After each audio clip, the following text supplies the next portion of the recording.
Bonjour à tous, je suis Jérémy Manning, donc je suis le directeur général de Niji. Je suis très heureux de vous accueillir ce matin. J'espère que vous n'avez pas eu trop de difficultés à nous rejoindre. Voilà, on est nombreux ce matin pour ce débrief du CES. On a tous nos correspondants qui sont rentrés il y a maintenant juste quelques jours. Ils sont déjà très excités de venir vous présenter toutes ces tendances qu'ils ont pu récupérer. Donc c'est le 9e débrief du CES. Donc voilà, on est très fidèle à cet événement, à la fois parce qu'il marie technologie et usage, ce qui est l'ADN même de Niji dans ses différents métiers. Et puis on est aussi fidèle parce qu'on pense que ça donne du sens à ce débrief, en s'attachant non pas aux micros-événements, aux gadgets, peut-être à certaines petites informations que vous avez eues sur les réseaux sociaux, mais plutôt aujourd'hui, en tous les cas ce matin, de s'attacher à des tendances longues. C'est l'occasion de partager toutes ces tendances avec vous ce matin. Voilà, cet événement, c'est aussi pour moi l'occasion de vous présenter mes meilleurs vœux pour cette année 2023 en présentiel. Donc voilà, à nouveau, je vous souhaite une excellente année 2023 qui sera, à n'en pas douter, en tous les cas sportive, pleine d'inconnus. Et donc, ça me fait d'autant plus plaisir de pouvoir prendre ce premier souffle d'inspiration ensemble ce matin, voilà, histoire de donner des envies, des idées, des opportunités et du plaisir avant d'attaquer cette année 2023. Avant de rentrer dans ce débrief CES, voilà, l'occasion aussi pour moi de vous parler un petit peu de Niji. Voilà, on va clôturer une année 2022 grâce à votre confiance, grâce à votre fidélité. À nouveau en croissance à 2 chiffres, on va faire près de 15% de croissance sur cette année 2022. Ça sera la 6e année de croissance consécutive en organique pur, en croissance à 2 chiffres. Donc à nouveau, merci de votre confiance. On est très heureux de pouvoir vous accompagner sur l'ensemble de vos projets les plus stratégiques. C'est une année 2022 qui a été, comme on va le voir tout à l'heure, comme pour le CES, sous le sceau aussi du RSE, du Sustainable. En particulier avec 2 événements. Le site, nous avons accompagné et lancé le site Sustainable de Dalkia. On est très fiers de l'ensemble des prix en France, mais également à l'international qu'on a pu récolter sur ce site. Je vous invite à aller le visiter. Et on a également, alors pour l'instant on n'en a pas fait grande publicité parce qu'on a eu plein d'autres événements, mais on va le faire juste après.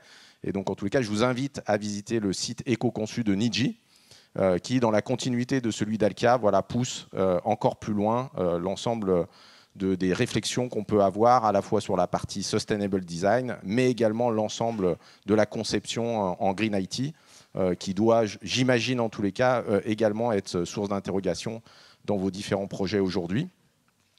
On a également une année 2022 au cours de laquelle on a lancé pour mieux vous accompagner et accélérer sur 2 activités qui sont des activités autour de la data. Voilà, on avait déjà cœur à vous répondre sur cet enjeu-là, mais on a accéléré et complété nos expertises pour être encore plus présent à vos côtés. N'hésitez pas à nous interroger sur ce sujet-là et également, évidemment, comme on avait déjà pu vous le dire d'ailleurs l'année dernière, sur les enjeux de cybersécurité. Voilà, aujourd'hui, on a près d'une 60aine de personnes qui sont prêtes à vous accompagner sur ces enjeux-là qui, je sais, sont au cœur de vos enjeux. Et puis, évidemment, c'est une année 2022 dans laquelle on a fortement accéléré sur un certain nombre d'offres sur lesquelles je vous invite à interroger nos équipes, des offres autour de la transition énergétique, autour de la mobilité électrique, et puis également toutes nos offres, évidemment, à la fois de Digital Factory et qui viennent voilà, vous accompagner dans votre transformation. Et donc, on a de nombreux, évidemment, REX à pouvoir vous partager sur ces enjeux-là. Donc, je vous invite à solliciter nos équipes sur ces points-là. Voilà, c'est l'occasion donc de passer la main à l'ensemble de l'équipe qui a peu dormi, qui est encore un peu dans le décalage horaire, mais qui en tous les cas est complètement inspiré. Donc voilà, je vais passer la main à Florent et on va retrouver donc dans cette équipe, Florent va mieux vous le présenter que moi, mais l'ensemble de nos métiers, voilà, comme d'habitude, la pluralité des métiers de Niji, la pluralité des usages et de la technologie, de nos métiers à la fois du design et du développement, se retrouvent dans ce débrief. Voilà, je vous souhaite une bonne session avec nous. Merci encore de votre fidélité, merci encore d'être là aujourd'hui.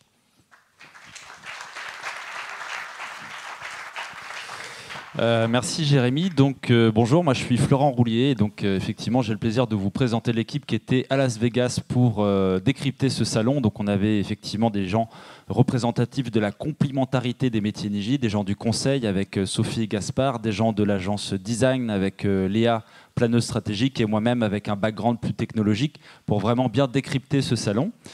Alors pourquoi ça fait 9 ans qu'on parle de ce salon chez Niji? Comme le disait Jérémy, c'est très représentatif de notre ADN parce que sur ce salon, il y a des nouveaux business models et donc le conseil est là pour les analyser. Il y a des nouveaux usages qui est analysé par la partie design et des nouvelles tech, bien sûr, analysées par toute l'équipe Niji. Et donc c'est vraiment le reflet des synergies de nos métiers, ce salon. C'est pour ça qu'on y est très attaché. On est devenu finalement un référent très reconnu sur ce salon et on a beaucoup de médias qui font appel à nous pour les aider à bien décrypter ce salon. Là, on a juste mis les médias qui nous ont contactés cette année avec lesquels on a fait soit des interviews, soit des papiers pour vraiment les aider à bien décrypter le salon. Et du coup, ça nous donne un vrai shoot d'innovation, que ce soit pour vous, en restitution du salon, ou pour nos collaborateurs aussi, ce qu'on fait tout au long du mois de janvier. Et c'est aussi pour nous une nécessité d'aller à Las Vegas sur place, parce que malheureusement, quand on essaye de faire ce salon à distance, c'est très très difficile.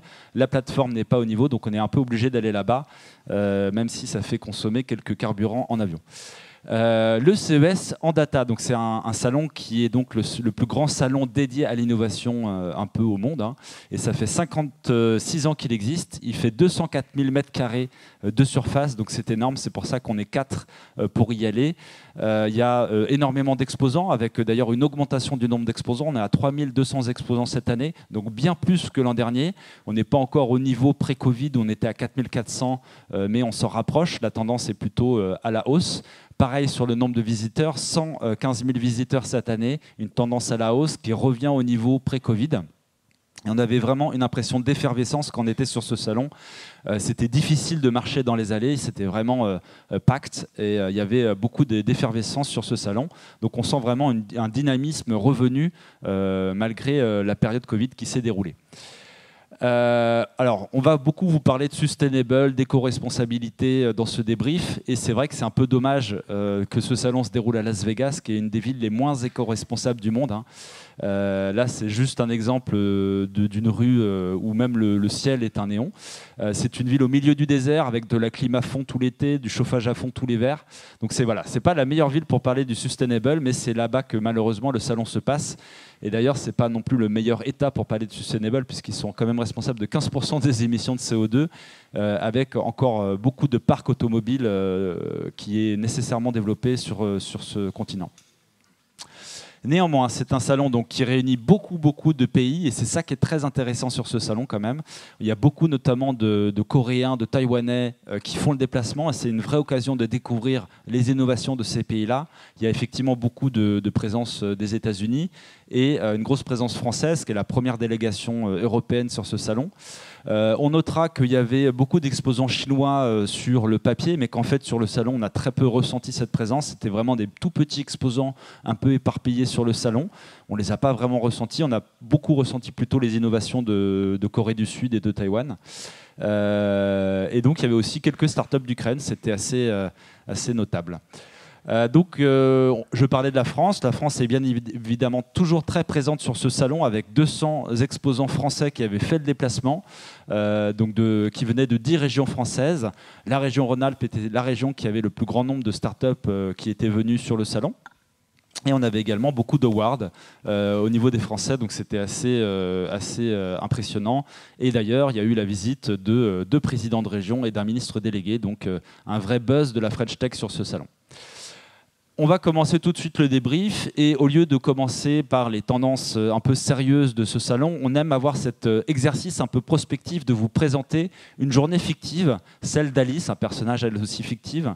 Et on a fait l'exercice de se dire quelle peut être la journée d'Alice en 2030, quelle peut être la journée sustainable d'Alice en 2030 au vu des innovations qu'on a vues cette année au salon. Et je vais donc laisser la parole à Sophie pour vous présenter la journée d'Alice. Bonjour à tous, donc Sophie Duranto, je suis consultante senior chez Niji et je vais vous présenter la journée Sustainable d'Alice prévue pour 2030. Alors la journée d'Alice démarre dans sa maison qui est une tiny house qui a été livrée en kit. Elle est modulable, elle peut rajouter des étages selon ses envies et le tout pour être un peu plus écologique et au niveau de la livraison également. À noter que le matin, elle ouvre ses volets et donc la lumière passe au travers de ces écrans, ces panneaux solaires qui sont transparents, donc ils vont pouvoir laisser venir la lumière et capter l'énergie solaire venant de ces vitres. Elle est également chez elle un générateur qui fonctionne avec de l'eau pour venir synthétiser de l'hydrogène vert et donc en complémentarité avec ces panneaux solaires dans ses fenêtres, ça lui permet d'avoir une tiny house autonome en énergie et qui vient convertir le tout en électricité. Elle démarre sa journée par du télétravail avec son écran en 3D qui n'a pas besoin de porter quelconque lunette ou autre device pour bénéficier de cette nouvelle technologie que l'on suppose sustainable d'ici 2030 suite aux annonces que nous ont fait les grosses entreprises comme LG par exemple d'ici 2030. Arrive la pause déjeuner, Alice va se préparer un filet de poulet qui en fait n'est en vérité pas du poulet, c'est 100% végétal, sans gluten et sans soja, le tout avec un véritable goût de poulet qui permet d'éviter l'émission des 42 kg de CO2 liés à la consommation de viande. Ensuite, elle reprend sa journée de télétravail, elle part dîner chez une amie.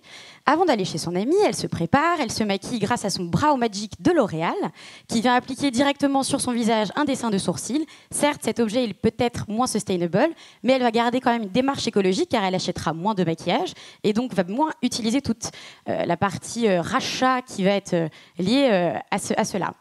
Une fois qu'elle est préparée, elle enfourche son super vélo bioconçu en bambou, qui est très résistant et qui est également extrêmement léger. C'est un véhicule à assistance électrique, donc de par son poids, lui permet d'avoir une meilleure autonomie et donc d'avoir moins de recharge en énergie. Et à noter également que ces super pneus sont utilisés avec la technologie de la NASA et donc ils ne sont sans chambre à air, ce qui va lui éviter de faire toute crevaison pendant l'année et on suppose donc une utilisation à vie. Elle arrive chez son amie et au menu du soir, c'est un steak conçu à base de déchets en plastique qui vont être donc transformés grâce à des bactéries qui vont venir transformer ces déchets plastiques en biomasse et donc rendre le repas comestible à base de ces déchets en plastique. Malheureusement, à la fin du repas, il y a quelques petits restes qu'il va falloir donc utiliser et retraiter avec donc cet outil qui va permettre le recyclage en l'espace de 24 heures avec du compost, qui va donc réduire de près de 90% la masse de déchets et donc être sustainable dans la démarche où on va éviter tous les rejets de méthane liés à la gestion des déchets et également tout le transport qui est lié à cela. Enfin, avant d'aller au lit, Alice va aller uriner dans ses nouvelles toilettes connectées de Withings avec une sorte de pastille qui va être collée directement dans la cuvette ou en urinant dessus avec son laboratoire d'analyse, va lui envoyer une notification, va lui informer qu'elle est en bon état de santé, sans aucune carence, mais va lui informer également qu'elle est en état d'ovulation. Mais Alice, en 2030, pour avoir une démarche écologique, a décidé de ne pas avoir d'enfant et d'économiser ainsi les 9 tonnes de CO2 émises par un être humain en moyenne par an. Ça lui plombe un petit peu le moral, effectivement. Donc, pour se réconforter, elle va aller voir son père qui est décédé l'année dernière grâce à une générative IA qui va venir resimuler donc le visage de son père décédé l'année dernière et avoir une interaction avec lui. La petite note positive tout de même, c'est que cette immersive IA est hébergée sur des data centers qui sont sustainable. Sustainable dans le sens où ils ont la technologie d'immersion dans des liquides de refroidissement diélectrique thermiquement conducteurs. Et à noter que tout de même, cette technologie est également utilisée avec les nouveaux sites éco-conçus de Niji, où c'est trempé dans de l'huile. C'est en immersion dans de l'huile. Elle va se coucher en bon état de conscience, car elle aura participé à une journée certes digitale et tech, mais en étant le plus sustainable possible dans son monde en 2030. Voilà. Merci Sophie. Alors, je ne sais pas si ça vous fait envie, mais en tout cas, c'est une journée qui est d'ores et déjà possible parce que toutes ces innovations existent déjà ou existeront d'ici 2030, notamment le steak fait à partir de déchets plastiques. C'est prévu pour 2027 et c'est financé par un projet financé par la DARPA. Donc on va passer à la deuxième partie de ce débrief qui traite des tendances d'innovation sérieuses qu'on peut voir sur ce salon. Donc on ne va pas vous parler, comme chaque année, je le rappelle, on ne parle pas trop de tout ce qui est nouveauté audiovisuelle, de tous les écrans 8K, on ne va pas trop en parler, on va vraiment s'attacher à parler de ce qui est vraiment innovant et nouveau. Et donc pour nous, les tendances cette année, ce sont celles-ci. Donc on va avoir des tendances sur la mobilité, qui occupe toujours une très grande place sur ce salon, une tendance sur la santé, qui de la même façon est très présente sur ce salon, une tendance sur le sustainable, c'était un peu le thème de l'année, une tendance sur les technologies immersives et une tendance sur les IA génératives. On va commencer tout de suite avec la première tendance que je vais vous présenter. Sur la mobilité qui se transforme en expérience.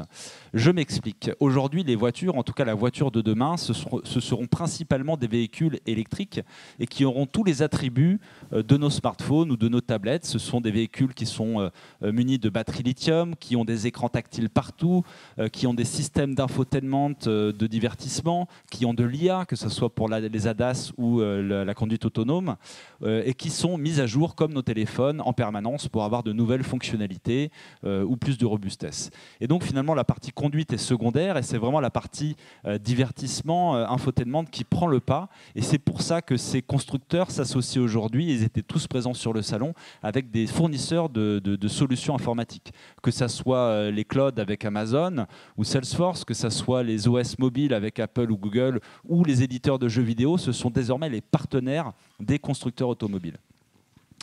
Et le résultat fait qu'on voit beaucoup de concept cars au CES. Ça, c'est tous les concept cars de cette année, donc il y en a eu beaucoup, et qui ont donc tous une tendance à aller vers cette tendance-là. Donc vous aviez par exemple la voiture qui change de couleur de BMW. La nouveauté cette année, c'est qu'elle est plus noir et blanc, elle est de toutes les couleurs, une vraie voiture caméléon.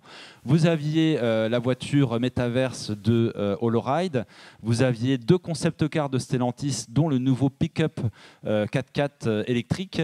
Vous aviez la voiture PlayStation, on va en parler. La voiture de Mercedes, un concept car qui a 1200 km d'autonomie sur une seule charge grâce à un aérodynamisme très travaillé. Notamment, vous aviez la voiture Hyundai et Aptiv qui est en conduite autonome de niveau 4 et qui est déjà déployée dans les villes américaines. Et vous aviez aussi des concepts un peu plus exotiques comme la DeLorean ou d'ailleurs la moto électrique Verge qui présente une autonomie record avec un temps de chargement très rapide.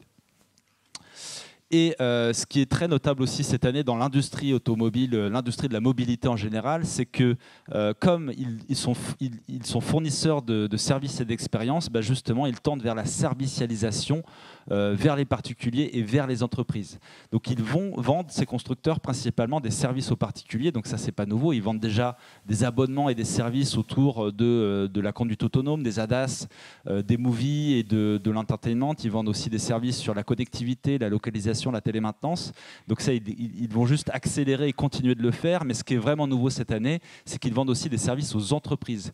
Et on a Volkswagen qui a lancé cette filiale qui s'appelle Cariad et qui vend des services et des données et des data aux entreprises. Et on a la même chose chez Stellantis avec Mobilisite, qui est une filiale qui se dédie aux services aux entreprises.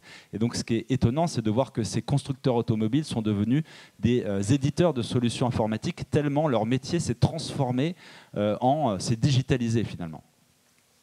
Et alors, si on regarde un peu ce changement de paradigme de la voiture expérience, on va un peu focuser sur certains concept cars. Donc, vous avez Holoride. Holoride, c'est un spin-off de Audi et d'autres acteurs, Terranet notamment, qui proposent de transformer n'importe quelle voiture en expérience de métaverse. En fait, ils mettent un capteur dans votre voiture qui va capter le mouvement, l'accélération, les virages. Ils vont envoyer ces informations dans le casque de VR, et ce qui fait que vos passagers subissent le mouvement de la voiture à l'intérieur de l'univers virtuel dans lequel ils sont. Donc ça permet de ne pas avoir d'effet de vertige ou de nausée. Ça permet aussi de combattre le mal des transports et d'occuper vos enfants pendant les longs trajets de voiture. Et ça, on peut le mettre en place dans n'importe quel véhicule. C'est ça qui est très intéressant. De la même façon, dans cette optique de transformer la voiture en quelque chose de très expérientiel, vous avez Sony qui va véritablement lancer une voiture sur le marché. Pour cela, ils se sont associés à Honda et ils ont créé une marque qui s'appelle Afila. Et donc cette voiture PlayStation un peu va vraiment vouloir être une Next Generation Entertainment Car et également présenter toutes les safety et toutes les performances des meilleurs véhicules. Vous avez aussi la voiture Sustainable, donc ça c'est Lightyear qui présentait son Lightyear 2 cette année, donc c'est un véhicule avec beaucoup de panneaux solaires et du coup ça permet d'avoir une très bonne autonomie, 800 km, mais surtout d'éviter de faire des recharges. Vous allez avoir jusqu'à 3 fois moins de recharges nécessaires avec ce type de véhicule et c'est un véhicule qui se destine au mass market parce qu'il est très abordable, 40 000 $, donc ça c'est une vraie nouveauté et c'est d'ici 2027 si je me souviens bien. Vous aviez également la voiture connectée au cloud, et notamment au cloud de Salesforce. Donc ça, c'est Qualcomm, un éditeur de chips, de puces informatiques, qui présentait un châssis qui peut être intégré dans n'importe quel véhicule finalement, qui va présenter de la connectivité, des ADAS, de la conduite autonome, mais aussi cette fonctionnalité de car to cloud, connectée notamment à Salesforce, pour créer un digital twin de votre véhicule dans Salesforce. Et ainsi avoir toutes les données liées à l'utilisation, à l'usage du véhicule dans Salesforce pour ensuite utiliser ces données-là au niveau des concessionnaires, au niveau du constructeur, au niveau du SAV. Donc un cas d'usage très intéressant. Et on peut aussi parler de la ville sans bouchon. Ça m'a vraiment intéressé énormément. C'est une start-up israélienne, mais aussi très installée aux États-Unis qui propose ça. Ça s'appelle NoTraffic. Eux, en 2 heures, ils peuvent rendre n'importe quel carrefour intelligent. Ils vont en fait connecter ces capteurs-là aux feux rouges, et les feux rouges vont être pilotés par l'IA. Et c'est très intéressant parce qu'ils ont déjà déployé cette technologie-là à Phoenix ou dans d'autres comtés aux États-Unis. Et ils ont donc des vrais data qui nous permettent de dire qu'ils peuvent réduire le temps de trajet en véhicule par 3. Ce qui veut dire qu'en termes de pollution, on a des effets énormes. Si on applique les résultats qu'ils ont obtenus à Phoenix et dans les comtés aux États-Unis et qu'on l'applique à la France et que ça marcherait sur les mêmes grandeurs, on pourrait avoir un gain en termes de réduction de pollution équivalent à supprimer 65 000 véhicules de la circulation. Donc si on veut vraiment être éco-responsable, si on veut vraiment être sustainable, cette technologie-là, facile à déployer, il faut la déployer massivement. Et je vous invite, si vous avez peut-être des contacts avec Anne Hidalgo, à lui suggérer peut-être cette innovation qui nous rendrait tous bien service à Paris. Donc j'ai beaucoup parlé de voitures, mais il y a aussi des mobilités alternatives qui font leur apparition. Cette start-up turque propose de transformer n'importe quel vélo en véhicule à assistance électrique de manière très simple. Il suffit de changer le pneu avant qui contient un moteur et la batterie se scratch sur le guidon. Donc ça permet d'avoir 30 km d'autonomie, la batterie est assez légère et ça permet de vraiment transformer n'importe quel vélo en VAE, ce qui est également une démarche très sustainable parce que finalement, pour être éco-responsable, il faut éviter d'acheter du matériel neuf et plutôt transformer un matériel existant. Donc ça, on a beaucoup aimé. Et pour aller encore sur les mobilités alternatives, il y a le roller électrique présenté par un Français, Atmosgear. Donc vous pouvez avoir 20 km d'autonomie avec vos rollers, avoir une vitesse de pointe de 25 km/h, donc c'est assez intéressant, mais c'est néanmoins dangereux. Vous le savez, le roller, comme la trottinette, génère pas mal d'accidents. Et ça me permet de faire le lien avec les hôpitaux et la santé, qui est le sujet de notre prochaine tendance avec Sophie. Alors,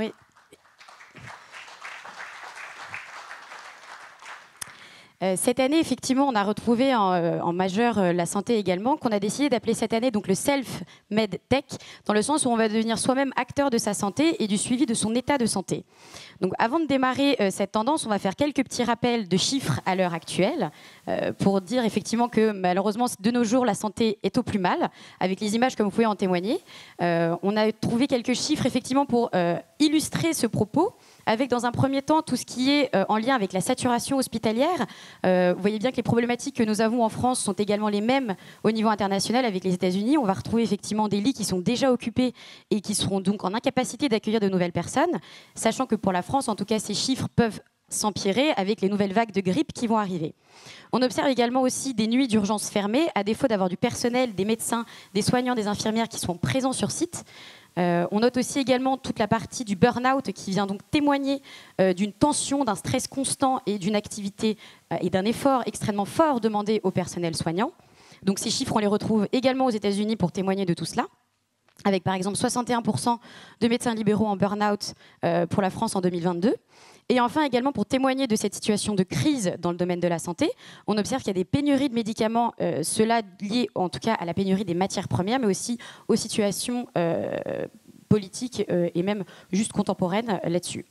Donc pour pallier à tous ces problèmes-là, on a découvert que donc, cette année, la tech vient au secours de la santé. Pour rappel, la tendance de l'année dernière, l'objectif premier était de désengorger les hôpitaux. Cela en réponse d'urgence à une crise sanitaire où il fallait trouver absolument et proposer des innovations pour une solution d'urgence. Là, ce qu'on observe cette année, c'est des solutions un petit peu plus pérennes, un peu plus matures, un peu plus réfléchies pour donc proposer un affranchissement des lieux de santé sur le long terme. On va venir ramener la santé à la maison. D'ailleurs, on observe que la santé était un des derniers domaines où il en reste bien évidemment quelques-uns, mais était un des domaines où il fallait encore avoir besoin d'aller à l'hôpital et de se déplacer. On observe également par exemple que la banque, il n'y a plus besoin de se déplacer à la banque, on peut faire ses achats, ses dépenses en ligne, tout comme le retail, ou même au niveau des courses, on peut se faire livrer les courses chez soi. La santé, il restait encore le besoin d'aller à l'hôpital, qui maintenant, donc, on ramène l'hôpital à la maison, et on vient donc se monitorer soi-même, et on vient voir son état de santé. Donc, dans un premier temps, on vient s'affranchir de ces lieux avec des applications. En fait, votre téléphone va devenir maintenant un outil de suivi de votre état de santé par divers outils qu'on verra plus tard. Il y a des devices et des patchs de suivi qu'on va devoir porter sur soi et qui vont donc monitorer notre santé en continu et avoir des données de notre état de santé en continu. Et aussi, il y a des laboratoires d'analyse portables où vous verrez, les objets sont beaucoup plus petits et sont beaucoup plus donc, portables, même à avoir chez soi ou même à porter sur soi, pour avoir des résultats et des tests un peu plus rapides que ceux dont on aurait besoin d'avoir à l'hôpital. Donc ça va engendrer aussi des gains de coûts au niveau de l'entretien des machines et toutes ces choses-là. Une fois qu'on a pu faire son propre diagnostic et voir son état de santé, il va falloir aussi donc, se soigner et parfois soulager tout ce qui est des douleurs chroniques. Le tout sans médicaments, avec toute cette pénurie de médicaments. Donc on a observé effectivement pas mal d'électronique au niveau des traitements et on a observé aussi des analgésiques électroniques pour venir soulager tout ce qui est des douleurs. Il ne faut surtout pas oublier quand même qu'il y a eu des innovations qui étaient pour les professionnels de santé, faut le rappeler. Donc on a fait un petit focus pour parler et dire que c'était pour rendre les experts de santé plus efficaces, dans le sens plus rapide, plus précis, avoir des diagnostics plus précis. Donc pour illustrer tout ça au niveau des innovations, on a d'abord iVirtual, entreprise française qui nous propose Caduci, qui est une application qui est disponible soit sur tout ce qui est téléphone, tablette ou ordinateur à partir du moment où vous avez une caméra. Ça va venir avec un selfie d'une trentaine de secondes, vous donner quelques outils et quelques indicatifs sur votre état de santé, qui peut être au niveau de la fréquence respiratoire, mais vous pouvez avoir aussi d'autres données sur votre état de bien-être, comme par exemple votre niveau de stress. Donc on peut s'imaginer qu'une telle application peut être disponible à plusieurs personnes, notamment les personnes ne pouvant pas forcément se déplacer dans un hôpital, ou même sans avoir besoin d'avoir plein de devices et plein d'outils. Le tout est synthétisé dans une seule et unique application. Au niveau des devices à porter sur soi, on a observé effectivement avec l'entreprise singapourienne iVice Health qui nous parle d'un stéthoscope de la taille à peu près d'un Oreo, pour rester aux États-Unis, ou même d'une petite pièce, à porter sur soi, donc sur la poitrine, et qui va donc en continu venir prendre des données au niveau de la qualité de la respiration. On peut penser notamment aux personnes asthmatiques, et qui également, grâce à l'application, peut envoyer des alertes si on observe un état critique de la personne. Donc ça, c'est une nouvelle technologie où on parle donc de ces devices à porter sur soi avec des données en continu. Donc pour trouver aussi tout l'historique de la santé de la personne. Au niveau de tout ce qui va être des laboratoires d'analyse beaucoup plus portables et beaucoup plus petits, on a un exemple ici avec AliveCore qui nous propose Cardia Mobile Card, qui est en fait, c'est exactement la taille de votre carte bancaire et qui, avec une simple pression des 2 pouces sur les côtés, pendant une trentaine de secondes, va venir vous faire un électroencéphalogramme assez précis et qui a été cliniquement prouvé. Et donc, vous pouvez retrouver toutes ces données dans l'application également. Comme ça, s'il y a une consultation à faire avec votre médecin à distance, par exemple, il suffit de lui envoyer tous vos résultats que vous avez pu avoir pendant quelques semaines ou quelques mois précédemment. Et il aura tout votre historique de votre état de santé. Maintenant qu'on n'a pas fait la partie du diagnostic et prendre soin de son état de santé, il va y avoir la partie se soigner et effectivement les analgésiques électriques. Donc comme ici on peut le voir avec l'entreprise taïwanaise Gimmer Medical Company Limited qui propose Stimon, qui est un petit device à porter sur soi au niveau de l'avant-bras, qui fait à peu près la taille d'un boîtier d'écouteurs pour vous visualisiez, et qui en fait avec des émissions à ultra haute fréquence va venir donner des petits coups de jus pour venir soigner tout ce qui est des douleurs chroniques pendant à peu près 15 minutes. Alors, je n'ai pas de douleur chronique, mais j'ai pu l'essayer. Et je peux vous dire qu'effectivement, on ne sent pas de vraie électricité, on sent juste de simples vibrations sur l'avant-bras. Donc, on espère que ça va pouvoir faire du bien à beaucoup de personnes au niveau des douleurs chroniques là-dessus. Et enfin, au niveau du personnel de santé, on a l'entreprise française Arteria qui propose Blood Up, qui est encore à la phase de prototype. C'est un bracelet en fait, que le patient devra porter pour aider les personnels de santé à faire tout ce qui est prise de sang. Donc avec une technologie de lumière, va venir sur l'avant-bras et donc localiser les artères afin de faciliter l'examen qui est fréquemment fait du gaz du sang pour avoir quelques petits chiffres. S'il y en a un qui est fait toutes les 2 secondes en France, avec malheureusement 30% d'échecs, donc ce qui cause parfois de la douleur pour le patient, ça cause aussi du stress pour le personnel qui doit effectuer cet examen. Et donc, on suppose qu'avec cette nouvelle technologie-là, ça va être plus rapide, ça va être plus efficient, les patients seront en meilleure posture pour faire cet examen-là, et également les professionnels de santé seront peut-être un peu plus soulagés. Et avec tout ça, ça peut permettre des gains d'économie pour le secteur hospitalier. Il y a une autre tendance qu'on a essayé de lier à la santé effectivement aussi, et qu'il ne faut surtout pas oublier pendant le CES, qui était très présente, c'était l'accessibilité, qu'on a décidé d'axer donc avec l'inclusion, où il faut rendre la tech plus accessible, avec dans un premier temps favoriser l'utilisation d'essence, comme vous pouvez le voir ici. Donc on a Dot Incorporation qui propose sa tablette DotPad, qui est sur le même concept que toutes ces tablettes tactiles, sauf que là on va aller au-delà de ça avec une tablette graphique tactile, dans le sens où vous prenez les liseuses en braille qui venaient vous afficher un livre, et bien là on va encore plus loin, où on va venir afficher des cartes, des logos, etc. en dynamique. Donc la personne va pouvoir interagir grâce au toucher et avoir plus d'informations en étant plus accessible. D'autres entreprises, effectivement, permettent d'adapter ces outils au quotidien pour tout ce qui est au niveau du desktop ou même de l'entertainment. On a ici Microsoft qui nous propose Microsoft Adaptive Accessories, où en fait, avec des petits boutons pression, des sortes de joysticks ou même des souris, permet de réadapter tout son bureau et en fait de rendre accessible à tout le monde et à toutes les personnes en cas de mobilité réduite ou handicap, de pouvoir avoir accès à son ordinateur comme tout le monde. Et on a également aussi Sony qui a proposé de faire l'équivalent avec sa PlayStation, donc tout le monde pourra jouer aux jeux vidéo. Et enfin, on a eu L'Oréal qui a beaucoup participé à cette tendance de simplifier la beauté et de la rendre effectivement donc accessible à tous. Avec là par exemple ici Apta de L'Oréal, qui est un outil qui va permettre de pouvoir se maquiller. Donc il y a 2 petites technologies là-dedans, c'est-à-dire que dans un premier temps, ça peut être utilisable à une seule main, dans le sens où on va pouvoir cliquer ou décliquer son rouge à lèvres, et aussi pour les personnes subissant des tremblements répétitifs, de pouvoir stabiliser la dépose de ce rouge à lèvres sur la personne. Donc on observe effectivement que la santé fait partie de la santé est importante dans le CES, et surtout l'inclusion et l'accessibilité qui fait partie des tendances RSE des entreprises. Mais il ne faut pas oublier la grosse tendance du CES de cette année, composante du RSE, pardon, c'est la sustainability. Et je laisse la main à Gaspard.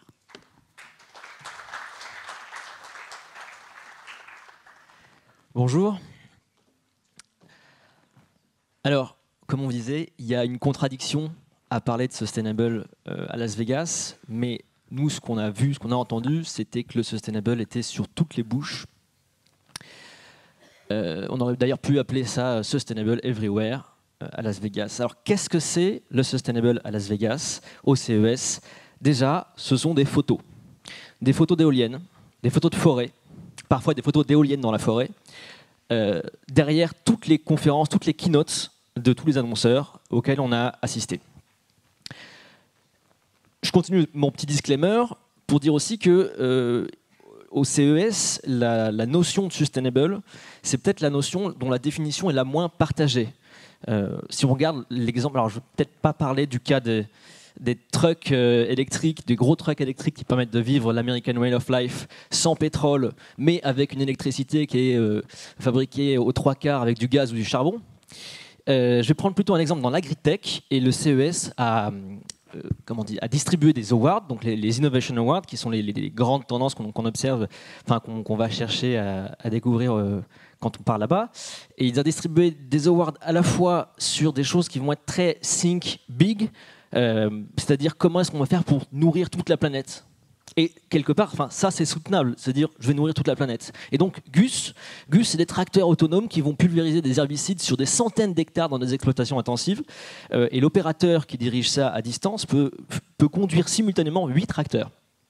Voilà. Think big. De l'autre côté, on a Think small avec une petite start-up française qui s'appelle Meropi, qui a déployé ce petit robot tout mignon qui traverse les champs de céréales à la recherche des mauvaises herbes ou des démarrages de maladies pour pouvoir identifier où ça se passe précisément, transmettre l'indication de géolocalisation au tracteur et pouvoir derrière faire un traitement mesuré, localisé. Donc un microdosage, on essaye, Think Small, on essaye de minimiser l'impact de l'humain sur la nature. Et ces 2 tendances coexistent tout à fait dans le CES.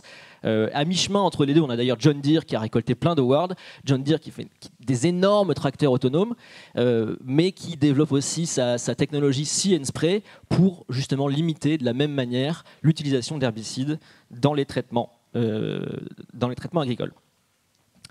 Alors, donc si tout le monde parle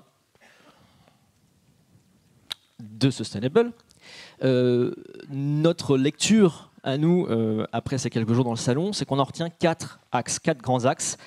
D'abord, ce n'est pas une innovation, mais ce sont des engagements pour le futur pris par les participants. Ensuite, on a observé des innovations pour réduire maintenant l'empreinte carbone, que ce soit par le recyclage ou par la décarbonation. Ensuite, un des grands thèmes du sustainable, ce sont les énergies. Et nous, ce qu'on a retenu, ce sont les énergies vertes et l'autonomie énergétique, 2 grands thèmes qui étaient assez bien traités. Et puis enfin, on a insisté cette année à un grand retour de l'eau, de la question de la ressource en eau, de la raréfaction des ressources en eau. Comment on va retrouver de l'eau? Alors, sur les engagements, il y a un concept qui met tout le monde d'accord. Il y a un consensus sur le concept de neutralité carbone. Aujourd'hui, c'est sur ça que les grandes entreprises communiquent et on a une accélération des engagements sur ce sujet. L'année dernière, on avait déjà des entreprises, et c'est pas récent, qui s'engagent là-dessus. Aujourd'hui, ce qu'on voit dans chacune des keynotes auxquelles on assiste, c'est au passage, on rappelle les grands challenges sur la neutralité carbone et des engagements qui vont au plus tard à 2050. Mais vous voyez, même dans l'industrie automobile, qu'on ne peut pas soupçonner d'être la moins polluante, on s'engage chez Stellantis 2038, Mercedes 2039 à arriver à une neutralité carbone. Ça, ce sont des engagements de temps long. Ça ne veut pas dire que ça ne marche pas. On a appris là, cette année, en 2023, que les engagements du protocole de Montréal de 1987 sur la couche d'ozone commencent maintenant à porter leurs fruits, après 35 ans. Donc c'est des engagements de temps long. Qu'est-ce qu'on fait maintenant pour agir tout de suite? Ce qu'on retient de notre séjour à Las Vegas, c'est d'abord des actions sur la chaîne de production où on va utiliser le recyclage pour limiter les émissions de carbone. C'est ce que nous a raconté Bridgestone, avec des pneus recyclés. Alors comment est-ce qu'on fait des pneus recyclés? On va prendre des vieux pneus, on va les faire tremper dans une solution, on distille pour en faire de l'éthanol, et cet éthanol va servir à constituer du caoutchouc de synthèse. Chez Samsung nous a rappelé pendant la keynote qu'aujourd'hui, la plupart des portables Galaxy sont constitués avec des filets de pêche recyclés. Et puis, en parlant de recyclage, on a beaucoup aimé cette entreprise ukrainienne qui crée du papier et du carton à base de feuilles mortes, de feuilles d'arbres. Donc on prend des déchets organiques qu'il faudrait traiter comme un déchet, et finalement on en refait un produit neuf qui, par ailleurs, pour la création de ce papier, on consomme 15 fois moins d'eau que pour créer du papier normal, et ça se biodégrade 10 fois plus rapidement que le papier normal, en 30 jours seulement. Autre action concrète sur les émissions de carbone, c'est la décarbonation. Il y a 2 ans, on avait parlé d'une entreprise qui parlait d'aspirer le carbone. C'était assez conceptuel. Là, en 2023, on est dans une phase industrielle avec 2 entreprises coréennes, SK et Carbon Value, qui proposent d'aspirer le carbone dans l'atmosphère ou en sortie d'usine, de le traiter en le minéralisant et d'enfouir ces minéraux sous terre. Le 3e axe, donc je vous disais, c'est l'énergie, bien sûr. Quand on parle de sustainable, on parle souvent d'énergie, avec cette question, comment est-ce qu'on fait pour continuer à produire et à consommer, tout en limitant son empreinte carbone, donc par l'énergie verte essentiellement. Sur l'énergie verte, on a entendu beaucoup de choses. On retient 2 grands axes. D'abord, c'est l'hydrogène verte. Et on a vu plusieurs entreprises qui ont décidé de lancer des fermes offshore d'hydrogène. L'enjeu de l'hydrogène, c'est que c'est une énergie qui n'émet pas de CO2 quand vous la consumez, mais qui requiert de l'électricité pour être produite. Et si vous créez de l'hydrogène avec du charbon, ça réduit quand même un peu l'effet de l'énergie propre. Donc là, on va chercher à faire de l'hydrogène vert, c'est-à-dire à utiliser de l'électricité verte. Et l'éolien, c'est assez idéal pour ça. Et puis, l'autre tendance, c'est à nouveau, on a le think big et think small, c'est de dire il y a des objets, il y a plein d'objets qu'on a besoin d'électrifier, notamment les objets IoT, les petits objets du quotidien, les télécommandes, pour lesquels on n'a pas forcément besoin d'avoir de grosses batteries. Et donc, on va utiliser des technologies solaires, des technologies Wi-Fi, des technologies radio pour alimenter des micro-objets. Et c'est ça qu'on a aussi beaucoup vu sur le salon. Sur la partie hydrogène, donc, il y avait le stand de HD Hyundai qui était consacré à expliquer la chaîne de création d'hydrogène vert dans l'application maritime. Et donc, ils se sont associés avec General Electric pour faire des éoliennes flottantes qui vont alimenter des usines de création d'hydrogène offshore, qui elles-mêmes vont alimenter des futurs bateaux cargo du fret maritime de HD Hyundai. Et puis, donc, de l'autre côté vraiment du spectre, il y a Dracula qu'on a recroisé, on en avait déjà parlé il y a 2 ans, on les a recroisés sur le salon cette année. Ils font vraiment des micro-panneaux solaires recyclables qui permettent de répondre à des micro-besoins comme les étiquettes qu'il y a dans votre supermarché avec le prix qui évolue. Ben, en fait, on n'a plus besoin de les recharger. C'est une dépense en moins, c'est une perte sèche de piles qu'on évite. Donc, on les a bien aimés. Et ils ont encore des prix cette année. Ils n'arrêtent pas. Ils sont français. Ils viennent de la Drôme. L'autre grand sujet, donc il y a l'énergie verte. L'autre grand sujet dans l'énergie, c'est un sujet d'actualité, c'est l'autonomie énergétique. Pourquoi c'est un sujet d'actualité ?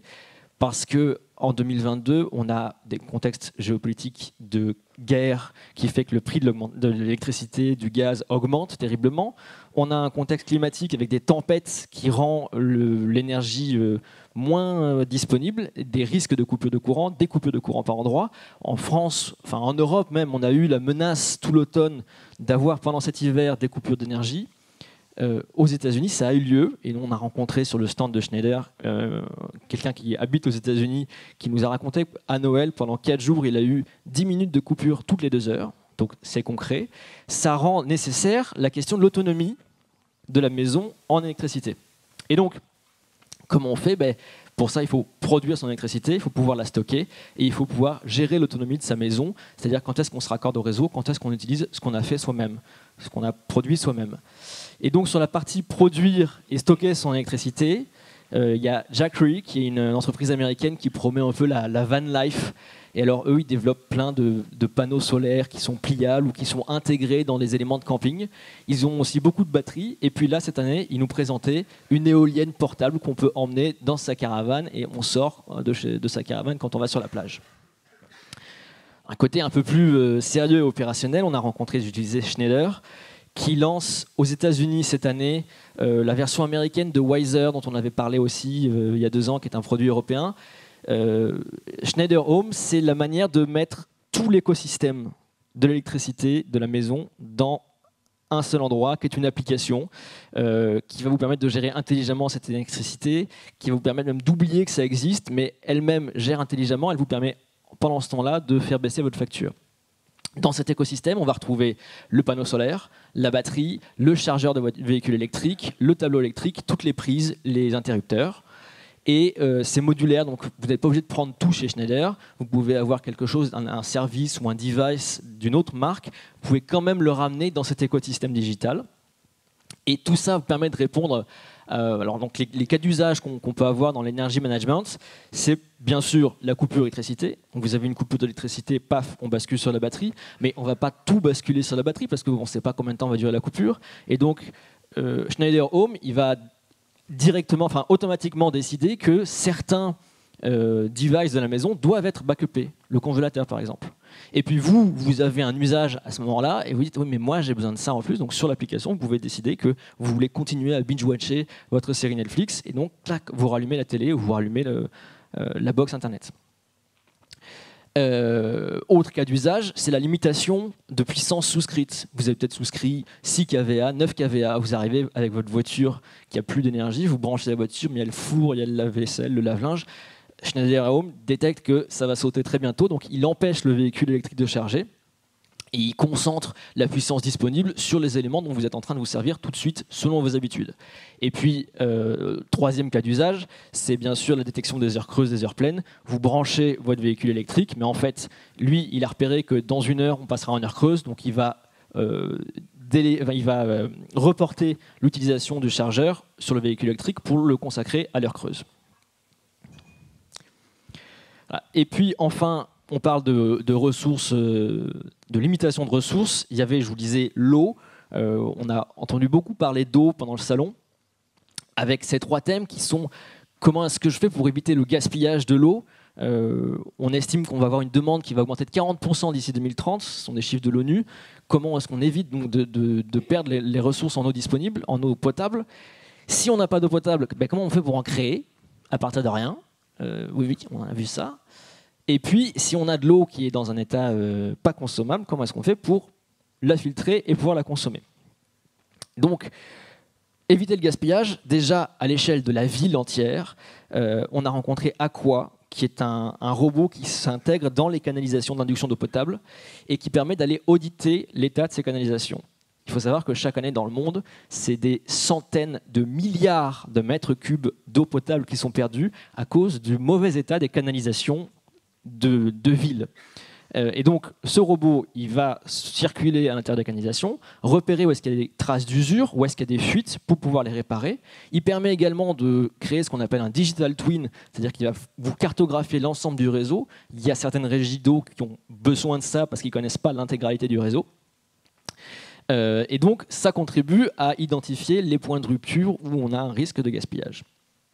À une échelle beaucoup plus restreinte, celle de la maison, il y a Hydraloop, on en a déjà parlé il y a 3 ans, mais ils reviennent chaque année sur le salon, ils ont chaque année de nouvelles innovations, parce qu'ils sont en fait de plus en plus opérables. C'est-à-dire qu'au début c'est un concept, là maintenant c'est quelque chose qui existe, et sur le marché ça coûte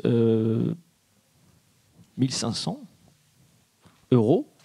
Et ça vous permet de traiter l'eau sale, de vous dire celle-là je peux la réutiliser, je vais l'envoyer dans mes toilettes, celle-là je vais la filtrer, je vais l'envoyer dans mon lave-linge.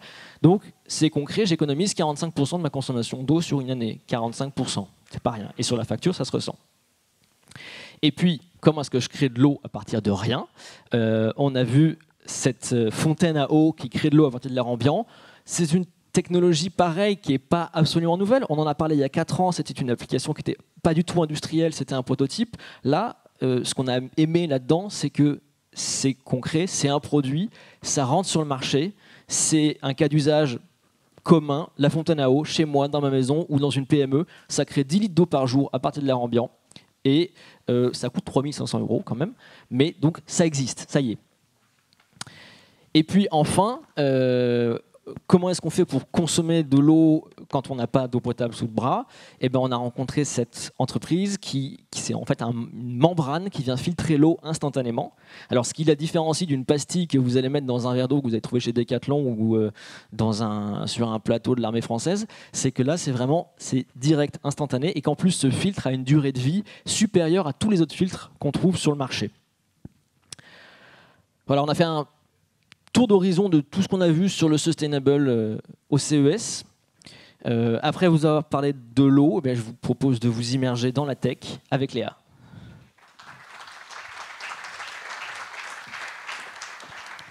Merci Gaspard. Donc, autre grosse tendance qui nous a marqué au CES cette année, c'est l'immersive tech.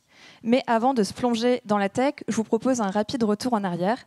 L'année dernière, en 2022, on vous parlait du métaverse comme une grande tendance. On va être honnête avec vous, cette année, on est resté un peu sur notre faim et on a remarqué une absence plutôt globale de cette technologie. Donc déjà, très peu de stands qui nous parlaient de métaverse, on était plutôt orienté VR, mais surtout une grosse absence qui s'est fait remarquer, c'est celle du groupe Meta. Et ça fait considérablement écho au contexte du groupe de cette année. Donc on parle de 13% de licenciements, il y a 11 000 collaborateurs qui ont été remerciés et presque tous les événements qui ont été organisés ont été de véritables flops. Donc cette année, plutôt que de nous parler de métaverse, on nous parlait de devices pour entrer dans ces univers. Donc, comment faire venir les gens dans les métaverses et comment proposer des expériences interactives. Donc ça, c'est grâce à des devices et c'était aussi l'occasion de se rendre compte du chemin qui a été parcouru par ces devices. En 1995, Nintendo nous présentait le Virtual Boy, qui a été un flop à l'époque, mais on se rend compte que 30 ans plus tard, le casque devient un must-have. Il y avait une offre pléthorique de casques sur le salon. Et ça, c'est la toute nouvelle PSVR 2 qui va sortir en février et qui a rencontré un succès considérable lors de la keynote. Donc des casques, mais plus seulement. Cette année, et désormais pour entrer dans l'univers VR, donc on a toujours cette possibilité des casques, mais aussi les lunettes de réalité mixte. Donc c'est-à-dire que c'est des lunettes que j'ai sur le visage et en un clic, je bascule d'un monde réel à un monde virtuel. On a aussi les enceintes immersives qui se réinventent pour proposer une expérience donc toujours plus immersive, et évidemment tout ce qui va être objet de contrôle et retour haptique. Donc là on se parle de gants, de plastrons, de gilets, mais comment je viens ressentir mon jeu sur le corps. Plus concrètement, en termes de techno, ce qui nous a marqué, c'est tout d'abord Ant Reality Optics. Donc, c'est une entreprise qui fabrique des lentilles de réalité mixte qu'on vient plugger sur des casques ou sur une paire de lunettes classiques et qui nous permettent de basculer en réalité mixte. Donc, c'est-à-dire que là, je vous vois et si je veux, avec mes lentilles, je peux être dans mon jeu vidéo. Ce qui est intéressant, c'est qu'elles ont une vision très large. Donc, elle prend vraiment 120 degrés et c'est les seules sur le marché à proposer cette largeur de vision. Pour vous donner un ordre d'idée, le principal concurrent, c'est Magic Leap, qui est limité à 70 degrés. Donc entre 70 et 120, l'expérience n'est pas la même. Donc ça, c'est pour y rentrer, mais une fois qu'on y est, il faut interagir avec ce monde virtuel. Sony nous propose Mocopy, donc c'est des petits capteurs que l'on vient placer à des endroits stratégiques du corps, donc la tête, les hanches, poignets, chevilles, et on vient interagir en temps réel avec notre avatar. Et à titre perso, je trouve que ça fait un écho considérable à la Wii, qui est venue révolutionner le marché de la console de salon il y a quelques années, puisque je trouve que ce genre de capteur, on peut tout à fait le projeter dans un usage personnel et familial. C'est-à-dire que dans notre salon, on s'affranchit complètement de notre manette et on peut jouer avec notre personnage virtuel. Pour aller un cran plus loin, on a OWO, donc là c'est un acteur espagnol, qui nous propose un gilet qui est doté de capteurs qui permettent de sentir jusqu'à 30 sensations, je crois. Oui, c'est à 30 sensations. Et donc, un spectre de sensations assez large. C'est-à-dire que je peux sentir la brise du vent, je peux sentir un câlin, mais ce qui est peut-être plus marrant, c'est que quand je fais un sport de combat, je peux sentir les coups que je me prends, grâce à des décharges électriques. Et donc, ce qu'il faut aussi savoir, c'est qu'il y a des gens qui sont prêts à payer 400 $ pour se prendre des décharges électriques. C'est assez risible, mais en même temps, ça prouve bien l'envie des joueurs de vraiment vivre leur jeu à 100%. Une fois qu'on le voit, une fois qu'on le ressent, ce jeu, il faut aussi l'entendre. Et Razer nous propose une toute nouvelle enceinte qui s'appelle Leviathan, qui permet de créer une bulle de son. Et si j'emploie le terme de bulle, c'est consciemment, parce que pour l'avoir essayé, on est dans une bulle. Vraiment, le son est 3D, il arrive par devant, par derrière, sur les côtés. C'est une IA qui vient capter où se trouve l'utilisateur, donc ça nous scanne, et ça repère où on est dans la scène, dans le salon. Ce qui fait que quand je me déplace à gauche ou à droite, cette bulle de son me suit. Et voilà, moi je vais juste vous parler de cette innovation, c'est les écrans 3D qui étaient très présents sur le salon. Comme c'est moi qui ai testé le produit, je vais vous en parler, c'est vraiment bluffant. On n'a pas de lunettes, on se met face à n'importe quel écran et on a de la 3D très claire, très haute définition qui nous apparaît dans les yeux. Et donc c'est bluffant, c'est immersif. Il n'y a pas du tout la fatigue oculaire qu'on peut avoir avec des lunettes ou au cinéma. Donc c'est vraiment quelque chose qui va arriver, je pense, très très vite parce qu'il y a beaucoup d'acteurs qui l'ont proposé. Nous, on parle de Leia parce que Leia, donc ils font la couche hardware qui fait que ça fonctionne, mais surtout ils font aussi la couche software qui permet de transformer n'importe quel contenu 2D, une réunion Teams, un contenu YouTube, et de le transformer avec cette perspective 3D. Et donc ça, c'est super impressionnant. Je pense que d'ici 3 ans, on aura tous des écrans 3D. Il faut juste noter que ça marche que quand on est une seule personne face à l'écran. Donc ça ne marche pas pour les écrans de salon si on est plusieurs, mais ça marche très bien pour les smartphones, pour les tablettes et pour les écrans d'ordinateur. Donc ça va nous permettre de nous immerger dans la 3D encore plus facilement. Et enfin, le dernier, mais pas des moindres, on ne pouvait pas passer à côté des génératives IA. Donc il y en a un qui était présent sur toutes les lèvres et pourtant un grand absent de ce salon, c'est ChatGPT. Donc je ne vais pas vous faire l'affront de vous expliquer ce que c'est, je pense qu'on en entend suffisamment parler en ce moment. Et on aurait pu craindre que son absence allait nuire un peu au champ des IA génératives, et pourtant pas du tout. Elles ont su se faire remarquer et surtout attiser la curiosité. Nous, les premiers, on en a repéré quelques-unes dont on veut vous parler. Tout d'abord, Pulse9, qui nous propose de générer un visage en temps réel. Donc pour comprendre un peu le fonctionnement, demain on a une réunion Teams. Je ne veux pas mettre ma caméra, mais pour autant je ne veux pas laisser une case vide. Je peux demander à cette IA de me générer un visage. Soit cloner le mien, soit un visage complètement aléatoire, ou alors prendre le visage de Beyoncé. Donc si je vais être Beyoncé le temps d'une réunion, désormais c'est possible. Là, on a un petit exemple. La vidéo qu'on voit, c'est un deepfake de Macron qui est fait aujourd'hui. On se rend rapidement compte que c'est très compliqué de se rendre compte si c'est une vraie vidéo ou si c'est faux. Mais ça, c'est fait avec les technos d'aujourd'hui. Demain, ce sera encore plus dur, puisque cette vidéo ne sera pas sur les réseaux, mais directement implanté dans nos réunions Teams. C'est-à-dire qu'on se connecte avec une réunion avec Jérémy, on pense que c'est lui, sauf que c'est une IA. Forcément, ça fait écho à l'arnaque au président. Je ne sais pas si tout le monde est au fait de ça, mais c'est ces PDG qui se font usurper leur identité pour demander des coordonnées bancaires, des virements aux collaborateurs. Aujourd'hui, on parvient à peu près à les limiter puisque c'est par mail, c'est par téléphone, mais demain, ce sera encore plus compliqué si ça se fait directement dans une réunion.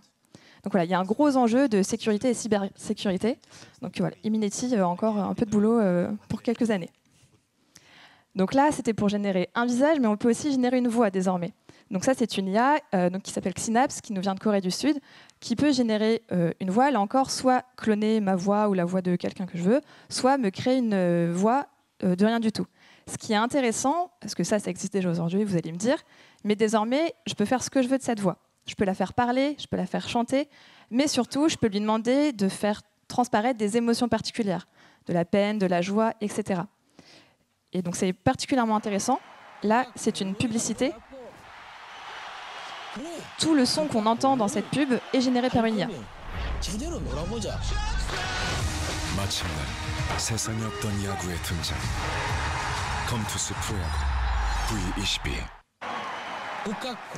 Et donc, ce qui est intéressant, c'est qu'on voit qu'avec ce son, on retrouve un peu les codes à la BetClick, à la FDJ.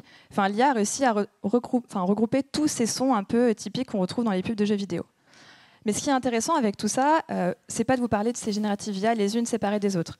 Il faut les prendre comme un tout et comme une synergie. Donc aujourd'hui, avec ChatGPT, on en a une qui peut générer une discussion, on en a une qui peut générer une voix, et encore une autre qui peut générer un visage.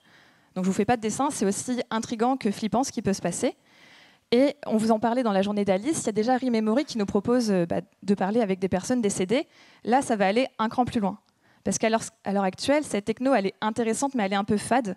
Enfin, les discussions sont assez limitées. L'ambition de Rememory, c'est de venir se coupler avec ChatGPT pour avoir de véritables conversations avec nos morts. Merci Léa, on a hâte de discuter avec nos morts.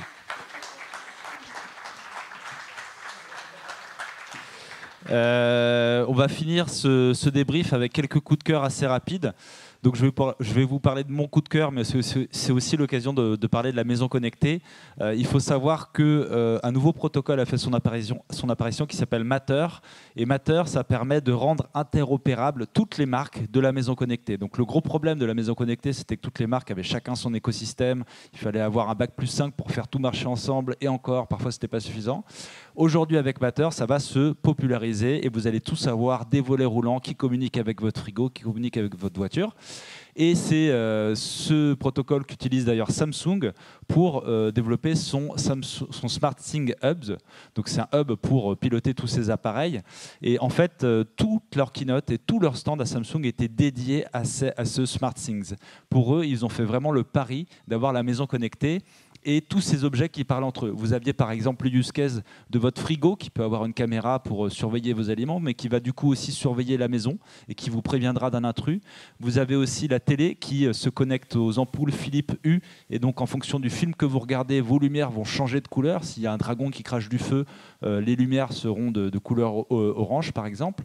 Et vous aurez également tous ces cas d'usage autour de l'énergie. Vous quittez votre maison, le smartphone le détecte, prévient la chaudière, et tout ça de manière ultra simple. Si votre Wi-Fi, vous changez de mot de passe, aujourd'hui, il faut encore une fois avoir bac+5 pour remettre un mot de passe Wi-Fi sur tous ces objets. Demain, ça sera fait de manière complètement simple grâce à SmartThings et grâce à Matter. Donc ça, pour moi, c'est une vraie révolution. On va tous entrer de plein pied dans la maison connectée très rapidement.